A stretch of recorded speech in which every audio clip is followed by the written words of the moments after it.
Get paid for your content in Bitcoin and watch this video free on Streamanity. Hello everyone, welcome to Toshi's teachings. Today we're just going to go over Bitcoin, the paradox of the centralized starting point. So here we go. So if a digital currency has a centralized starting point, which they all do, it implies that the same thing can be started by anyone, anywhere, at any time. This implies that there is an infinite supply. An infinite supply means a fundamental value of absolute zero.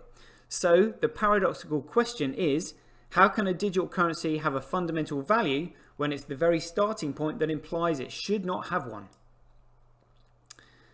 To apply this question practically, it can be rephrased. If a digital currency can be created by someone or something, then both the USA and China can create the very same thing themselves. If they do, then neither will use it due to political policy.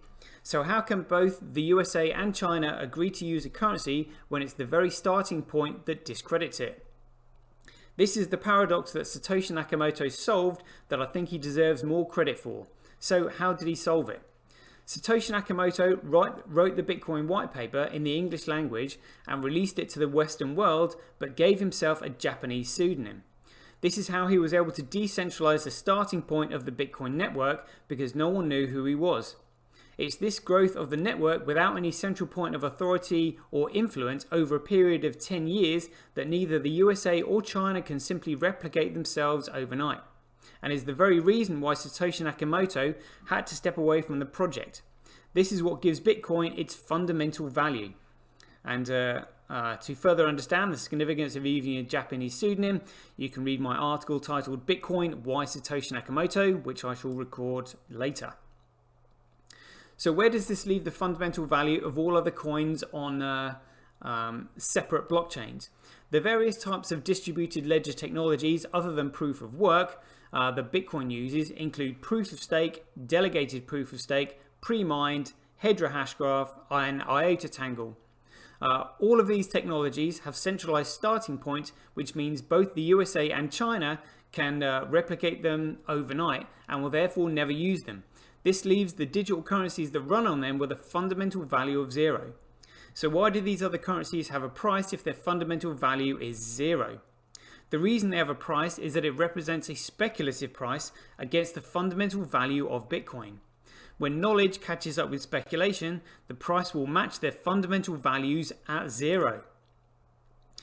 Bitcoin uses proof of work technology. So does this give other coins that use proof of work fundamental value? The short answer is no. Any currency that has a starting point from a central point of authority, such as Charlie Lee and Litecoin, Vitalik Buterin and Ethereum, Charles Hoskinson, Cardano, etc., have a fundamental value of zero because they all had a fundamental influence over the growth of the network from inception. This explains reports that both Charlie Lee and Charles Hoskinson exchanged almost all of their respective holdings for fiat USD at the peak of the speculative bubble towards the end of the year 2017 and no longer encourage any further developments of their projects.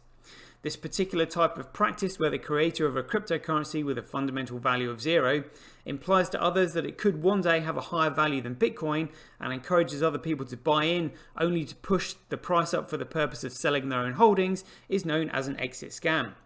Charles Hoskinson was featured in the Forbes 2018 Rich People in Cryptocurrency list with an estimated wealth of $500 to $600 million. He has since lavished large donations upon respectable institutions such as the Blockchain Technology Laboratory at Edinburgh University and a Cardano Research Center at the University of Wyoming. The Bitcoin network now has various forks on the chain. So which one has the most fundamental value? The answer is simple. It's the chain that will scale and provide the most utility.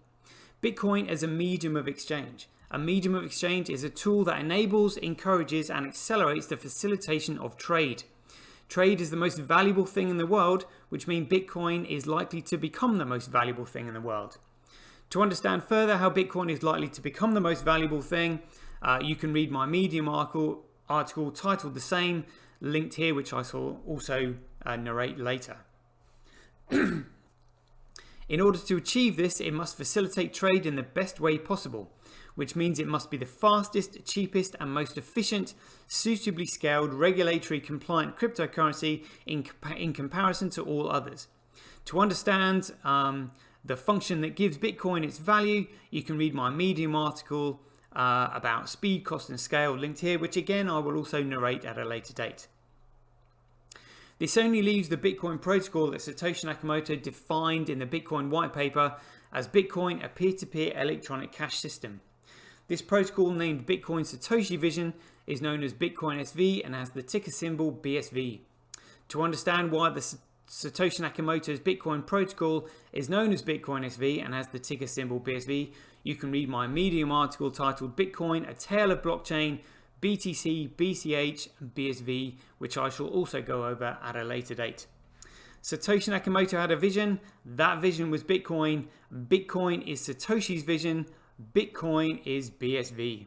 Hope you enjoyed this. See you later.